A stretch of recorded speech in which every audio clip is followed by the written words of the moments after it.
এই প্যান্ডেলটা নাকি অন্য জায়গায় হওয়ার কথা ছিল, যেখানে হওয়ার কথা ছিল সেই ভাই নাকি এই জায়গাটা শাসকের চাপে নাকি জায়গাটা দেয়নি। আমি সেই ভাইকে আমি অপমান করব না, কিন্তু আমরা কোন সমাজে বসবাস করছি নিজেকে লজ্জা লাগছে, নিজেকে লজ্জা লাগছে। একটা এই যে প্রোগ্রামটা হচ্ছে সাধারণ মানুষ উপকৃত হবে, এই রক্তটা যখন ব্লাড ব্যাংকে যাবে, মানুষের যখন রক্তের প্রয়োজন হবে, একবারের জন্য কিন্তু ব্লাড ব্যাংকে গিয়ে বলবে না যে আমি তৃণমূল করি, আমাকে তৃণমূলে রক্ত দাও, আইএসএফের আমার রক্তের প্রয়োজন নাই, একথা কিন্তু কেউ বলে না। তারপরেও রক্তদান শিবিরকে নিয়ে এত নোংরামি কেন?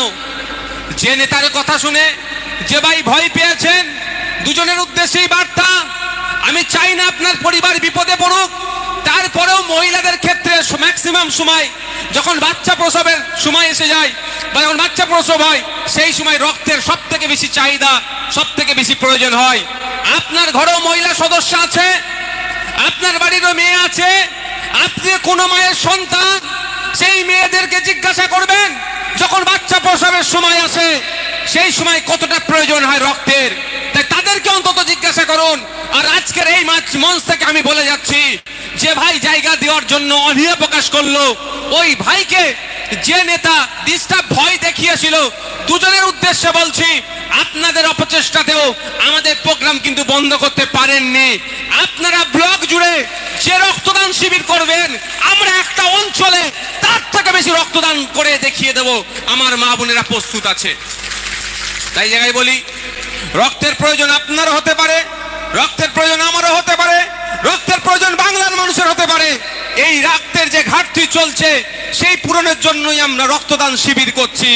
এই রক্তদান শিবির থেকে আমি অঙ্গীকার করে যাচ্ছি, যে ভাই জায়গা দেওয়ার জন্য মনস্থির করলো, পরবর্তীতে পার্টির চাপে নাকি সে জায়গায় দেয়নি, যে পার্টির নেতাটা চাপ দিয়েছিল তারও উদ্দেশ্যে আমার বার্তা, যদি কোনো সময় রক্তের প্রয়োজন হয় আমার নেতাগুলোদেরকে জানাবেন, গোপনে আপনার রক্তের ব্যবস্থা আইএসএফ করে দেবে।